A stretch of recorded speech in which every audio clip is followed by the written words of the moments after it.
اعوذ باللہ السمیع العلیم من الشیطان اللعین الرجیم بسم اللہ الرحمن الرحیم وبہ نستعین وصلی اللہ علی سیدنا محمد وآل بیتہ الطاہرین اللہم صلی علی محمد وآل محمد وعجل فرجہم۔ ناظرین محترم، السلام علیکم ورحمۃ اللہ تعالی وبرکاتہ۔ آئیے قرآن سمجھے کے عنوان پر مسلسل آپ حضرات کی خدمت اقدس میں کچھ خاص آیتوں سے متعلق گفتگو ہو رہی ہے، اور ہم کوشش کر رہے ہیں کہ وہ تمام آیتیں آپ حضرات کے اذہان عالیہ میں اچھی طرح سے بیٹھ جائیں، تاکہ کوئی بھی اعتراض کرنے والا انسان اگر اعتراض کرے تو آپ شخصیاً اتنا علم رکھتے ہوں کہ آپ کو معلوم ہو اور آپ اس فرد کو سمجھا سکیں، بتا سکیں کہ یہ آیتیں ان پہ تم اعتراض کر رہے ہو، در حقیقت تمہاری سمجھ کا قصور ہے۔ سمجھنے کی کوشش کرو، اس آیت کے اندر معنی وہ نہیں ہے جو تم مراد لے رہے ہو، بلکہ معنی وہ ہیں کہ جو اس قرآن مجید کے مخاطبین نے بیان فرمائے ہیں۔ اور ظاہر ہے کہ ان چیزوں کو میں اپنی طرف سے نہیں عرض کر رہا ہوں، بلکہ آپ کی خدمت اقدس میں جن باتوں کو عرض کر رہا ہوں وہ قرآن مجید کی متعدد ایسی تفاسیر کہ جس کا ذکر تمام ہی علماء اسلام نے، چاہے وہ شیعہ ہوں یا سنی ہوں، سب نے اپنی اپنی کتابوں میں کیا ہے۔ الحمدللہ میں فرداً کوشش کر رہا ہوں کہ الگ الگ آیتوں کو آپ حضرات کی خدمت اقدس میں ڈیفائن کروں، اور اس سلسلے میں الحمدللہ میں متعدد آیتوں کو آپ کی خدمت اقدس میں پیش کر چکا ہوں، اور تقریباً اس منزل کے اوپر 15 آیتیں آپ کی خدمت اقدس میں مکمل ہو چکی ہیں۔ آج یہ 16ویں آیت ہے جو سورہ مبارکہ توبہ ہی سے متعلق ہے، چونکہ میں نے عرض کیا تھا کہ سورہ توبہ کی اکیلی 26 آیتوں میں سے 9 آیتیں اکیلی سورہ مبارکہ توبہ کی ہیں، لہذا اس کو شدت سے دیکھنے کی ضرورت ہے۔ اور لطف کی بات یہ ہے کہ لوگ کس طرح سے لوگوں کو دھوکہ دینے کی کوشش کرتے ہیں، یہ تمام باتیں سامنے آ رہی ہیں۔ آج جو آیت کریمہ ہے قرآن مجید کی سورہ توبہ کی، جو سورہ توبہ 9 نمبر کا سورہ ہے، سورہ نمبر کے اعتبار سے اس کی 37 نمبر کی آیت کریمہ ہے، جس میں ارشاد ہوتا ہے واللہ لا یہدی القوم الکافرین، یعنی اللہ قوم کافر کی ہدایت نہیں کرتا، ایسی قوم کی جو انکار کرنے والے ہیں ان کی ہدایت نہیں کرتا۔ یہاں پر بھی آنے کے بعد بھی جب ہم غور و فکر کرتے ہیں تو پھر اپنے آپ کو دیکھنے کے بعد ہنسی آتی ہے کہ وہ لوگ نہ جانے کس طرح سے آیے کریمہ کی پیش کرنے کی جسارت کر رہے ہیں کہ اس آیے کریمہ کو قرآن مجید سے نکال دینا چاہیے، کہ اس سے قرآن مجید کی دہشت گردی کی تعلیم دی جا سکتی ہے۔ مجھے افسوس ہوتا ہے ایسی فکروں کے اوپر جو قرآن مجید کو کما حقہ پڑھنے کی کوشش نہیں کرتے۔ آئیے پہلے میں آپ کی خدمت میں عرض کروں کہ اس آیے کریمہ کو پورا پڑھیے۔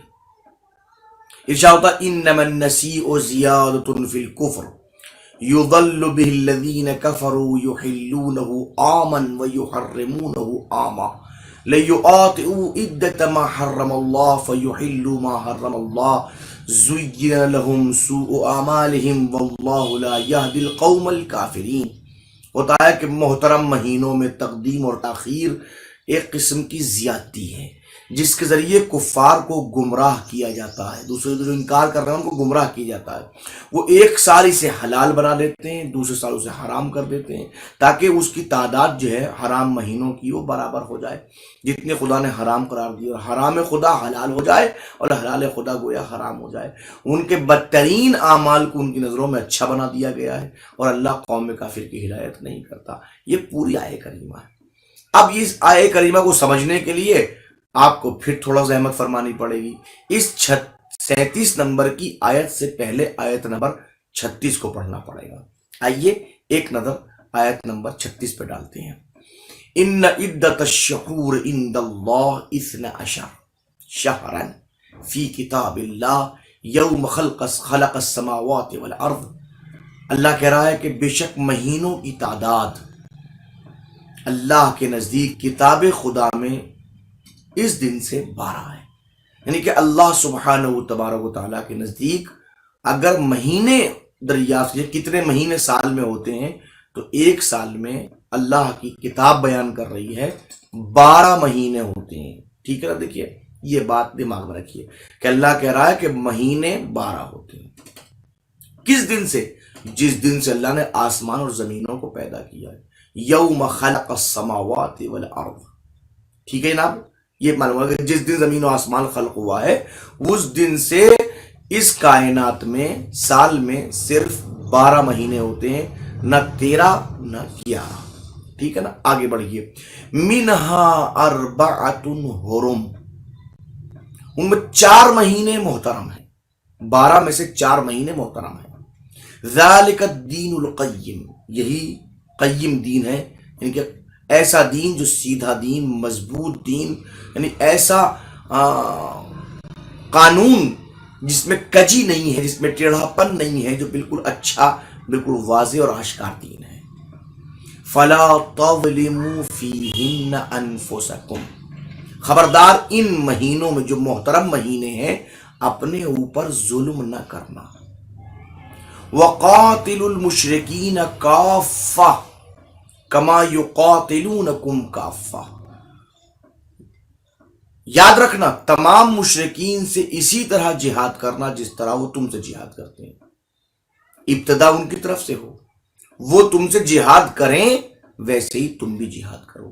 اس کا مطلب یہاں پر آنے کے بعد دیکھیے ایک بات کی طرف اشارہ کیا گیا کہ 4 مہینوں کے اندر کسی قسم کا ظلم نہیں ہوگا اپنے نفسوں کے اوپر، اپنے نفسوں پر، جو قرآن نے کہا فیہن انفسکم، تم اپنے نفسوں پر کوئی ظلم نہ کرنا۔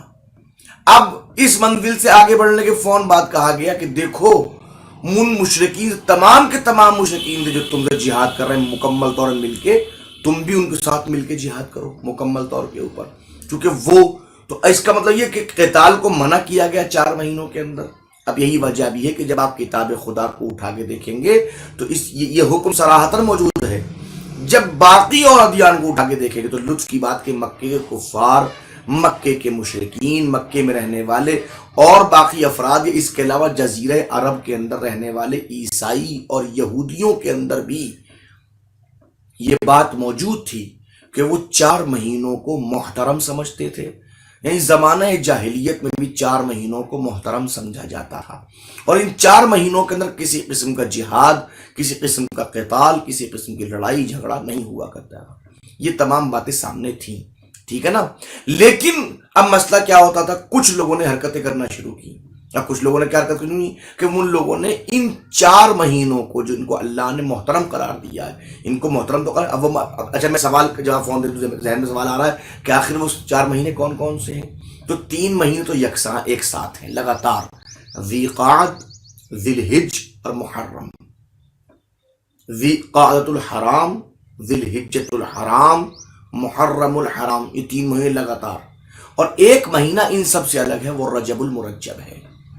تو 4 مہینے یہ محترم مہینے ہیں، ان کو محترم سمجھا گیا، ان میں قتال نہیں ہوتا، لڑائی جھگڑا نہیں ہوتا، یہ عرب کا دستور تھا کہ، لیکن کچھ لوگوں نے کیا کام کیا، کچھ لوگوں نے یہ کام کیا کہ باقاعدہ، چونکہ جو جنگجو قوم ہوتی ہے ان کے جنگجو افراد کا بیٹھ جانا جنگ کے لیے مضر ہوتا ہے، جب تک پہلوان لڑتا رہتا ہے تب تک وہ کامیاب رہتا ہے، اور ادھر وہ پہلوان بیٹھ جائے تو اس کو گویا اس کی پہلوانی میں زنگ لگ جایا کرتا ہے۔ لہٰذا کسی بھی قوم کو مسلسل لڑتے لڑتے اگر دیکھنا چاہتے ہیں تو وہ لڑتی رہے گی، لیکن اگر آپ اس کو صلح کے راستے پہ لانا چاہتے ہیں تو کچھ دن جنگ بندی کی طرف ان کو لے کے آئیے، یہ دستور ہے۔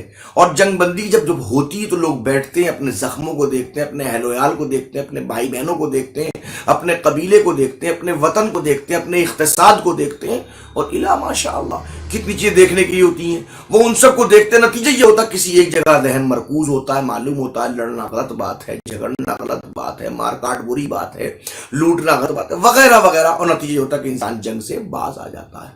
اسلام اس چیز کو جس حوالے سے پیش کرنا چاہتا، اگر اس بات کو بھی دنیا کے سامنے رکھا جائے تو یہ بات بھی دنیا میں جنگ بندی کی طرف بہت زیادہ دنیا کو بتانے کے لیے کافی ہے کہ دیکھو دنیا میں اکیلا مذہب اسلام ایسا مذہب ہے جو اس کائنات میں جنگ بندی کی تعلیم دیتا، کم سے کم اگر کوئی لڑنا ہی چاہتا ہے تو سال میں 8 مہینے لڑے، کم سے کم 4 مہینے نہ لڑے، سوچے سمجھے اس کا لڑنا درست ہے کہ نہیں ہے، اس کا لڑنا ٹھیک ہے کہ نہیں ہے، اس کے لڑنے سے کتنے نقصانات ہو رہے ہیں، کتنے اقتصاد پریشان ہو رہا ہے، وغیرہ وغیرہ، یہ تمام چیزیں سامنے آتی رہتی ہیں۔ لہذا یہاں پہ ایک طبیعی نظام تھا، جس طبیعی نظام کو انسان کے حوالے کیا گیا، دیکھو لڑو تو اس طرح سے لڑو، مگر 4 مہینے محترم ہے، اس کو ہم نے معین کیا ہے۔ تو جس کو اللہ سبحانہ تبارک و تعالیٰ نے معین کیا ہو، یہ کہا ہو کہ 4 مہینے حرام ہے، اس کا مطلب ہر قسم کی یکے بعد بعد دیگری آپ کو جنگ نہیں کرنا ہے۔ آپ میلانات کوئی بھی رکھتے ہوں، کسی قسم کی خواہشات بھی ہوں، کیسی تمنائیں بھی کیوں نہ ہوں، لیکن جیسے ہی یہ محترم مہینے آ جائیں آپ کا کام خاموش ہو جانا ہے، بیٹھ جانا ہے، تلوار کو نیام میں رکھ لینا ہے، قتال نہیں کرنا ہے، خون نہیں بہانا ہے۔ اب دہی پتے کے برائے فرمائیے گا، اب اگر جنگ ٹھوسی ہوئی کسی نہیں ہے، کسی نے زبردستی انسان کے اوپر بالجبر جنگ نہیں تھوپی ہوئی ہے، تو اس صورت کے اندر تو ظاہر بات انسان بیٹھ جائے گا۔ لیکن اگر کوئی زبردستی جنگ کر رہا ہے تو ایسا نہیں کہ اسلام کو یہاں روک دیا گیا ہو۔ پھر کون کہا کہ دیکھو اگر وہ تم سے سب کے سب مل کے لڑ رہے ہیں تو اب محترم مہینے کا خیال نہ کرنا، اب تم بھی ویسے ہی لڑنا ان سے۔ غور کیے گا کہ اسلام کس بات کر رہا ہے، پھر کہہ رہا کہ یہ دین قیم ہے۔ دین قیم کا مطلب یہ ہے کہ روایات میں باقاعدہ موجود ہے کہ 4 مہینوں کے اندر جنگ بندی دین ابراہیم کے اندر موجود تھی، اور دین ابراہیم کے بعد میں دین موسوی دین یہودی میں موجود رہی، دین نصارہ میں موجود رہی، باقی اور ادیان سوامیہ میں موجود رہی ہے۔ ظاہر کہ دین قیم کا مطلب یہ کہ ایک ایسا دین ہے، ایک ایسا دستور ہے، ایک ایسا قانون ہے جو ابدی حیثیت رکھتا ہے، اس کے اندر کسی قسم کوئی پریشانی کی منزلیں نہیں ہے۔ لہذا اب یہاں پہ صاف صاف کہا گیا کہ دیکھو اگر یہاں پر آ رہے ہو تو سوچ لو، اور پھر صاحب نے کہا وَعْلَمُوا أَنَّ اللَّهَ مَعَ الْمُتَّقِينَ، اللہ سبحانہ وتعالی متقین کے ساتھ ہے۔ متقین کا مطلب کیا کہ جو ہمارے محترم مہینے کا احترام کریں اور ہمارے حکم کے سامنے سر تسلیم خم کرتے ہوئے خاموش ہو جائیں۔ اب یہاں کیا ہوتا ہے؟ ہوتا یہ ہے کہ کچھ لوگ باقاعدہ اس منزل پر آتے آتے یہ کام کر رہے ہیں کہ ان مہینوں کی تعداد کو آگے پیچھے کر رہے ہیں اپنے مطلب کے اعتبار سے۔ قرآن نے یہیں پہ اس آیت نمبر 37 میں یہی کہنا شروع کیا، انما النسیء زیادۃ فی الکفر، تقدیم و تاخیر کرنا یہ کفر میں اضافے کا سبب ہے۔ کیا کام کیا تھا اس تقدیم کرتے کیا ہے؟ کبھی معلوم ہے کسی اور مہینے کو محرم کی جگہ سفر کی جگہ محرم، ذی الحجہ کی جگہ ذی القعدہ کی جگہ ذی الحجہ، اور معلوم ہے کہ کبھی شوال کو، کبھی کسی ماہ رمضان کو، کبھی کسی اور مہینے کو، جیسے اپنی مرضی چاہی، یعنی کہ جہاں نظر آیا کہ یہاں ہمارا فائدہ ہے اپنے فائدے کے اعتبار سے۔ تو ظاہر جب قانون آپ نے نہیں بنایا تو اس قانون میں تبدیل کرنے کا حق آپ کو کہاں سے ہو گیا؟ قانون جو بناتا ہے وہی تبدیلی کر بھی سکتا ہے۔